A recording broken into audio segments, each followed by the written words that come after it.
पुढीलपैकी कोणती संघटना स्त्रियांनी स्त्रियांसाठी प्रथम उभारली होती? तर स्त्रियांनी स्त्रियांसाठी जी काही संघटना होती तिचं नाव होतं बघा भारत स्त्री महामंडळ.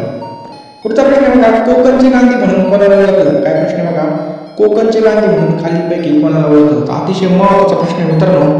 तर राईट आन्सर आहे ऑप्शन क्रमांक 2 आप्पासाहेब पटवर्धन यांना कोकणचे गांधी म्हणून ओळखले होते मित्रांनो. आप्पासाहेब पटवर्धन. असहकार चळवळ टिंबटिंब साली सुरू झाली होती. असहकार चळवळ टिंबटिंब या साली चालू झाली. चला त्या पटकन उत्तर. 1920 मध्ये मित्रांनो असहकार चळवळ चालू होती. कधी? 1920 मध्ये असहकार चळवळ चालू झाली होती. भारत छोडो आंदोलनाला कोणत्या ठिकाणामधून सुरुवात झाली होती? भारत छोडो आंदोलनाला तर मुंबईमध्ये मित्रांनो भारत छोडो आंदोलन हे चालू झालं होतं. पुढं मुंबई या ठिकाणामधून भारत छोडो आंदोलन चालू झालं होतं. इसवी सन 1908 मधील टिळकांवरील खटल्याचं त्यांचं वकीलपत्र टिंबटिंब यांनी घेतलं होतं. कोणी घेतलं होतं मित्रांनो? बॅरिस्टर अली जिन्ना. लक्षात ठेवा, बॅरिस्टर मोहम्मद अली जिन्ना यांनी घेतलं होतं. पुढचा प्रश्न बघा, चलेगाव चळवळीमध्ये भूमिगत चळवळीचं नेतृत्व कोणी केलं होतं? चलेगाव चळवळीमध्ये भूमिगत चळवळीचं नेतृत्व केलं होतं बघा जयप्रकाश नारायण यांनी.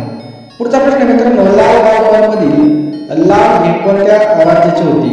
तर मित्रांनो लाल हे कोणत्या राज्याचे होते? तर पंजाब या राज्याचे होते बघा. ऑप्शन क्रमांक 4 आपलं करेक्ट आन्सर बघा. लाल म्हणजे काय? लाल राजपत्र आहे. बाल म्हणजे बाल गणेश टिळक आणि